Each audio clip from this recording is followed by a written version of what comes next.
প্রায় এক যুগ ধরে বিসিএস সহ অন্তত ৩০টি পরীক্ষার প্রশ্ন ফাঁস নিয়ে একটি অনুসন্ধানী প্রতিবেদন প্রকাশ করে একটি বেসরকারি টেলিভিশন। গত বছরের ৭ জুলাই সেই প্রতিবেদন প্রকাশের পর নড়ে চড়ে বসে প্রশাসন।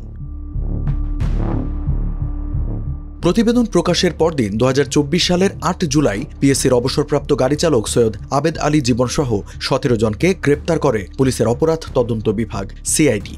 এবার সেই আবেদ আলীর ২টি ফ্ল্যাট ও একটি ৬তলা বাড়িসহ ৮.৮৮ বিঘা জমি জব্দের আদেশ দিয়েছে আদালত।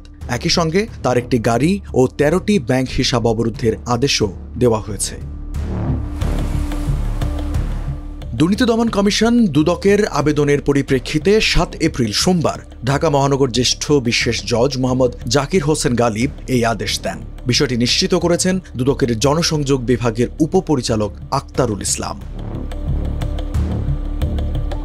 দুদক সূত্র বলছে, আবেদ আলীর জব্দ হওয়া বাড়িটি রাজধানীর মিরপুরের পীরের বাগ এলাকায় অবস্থিত।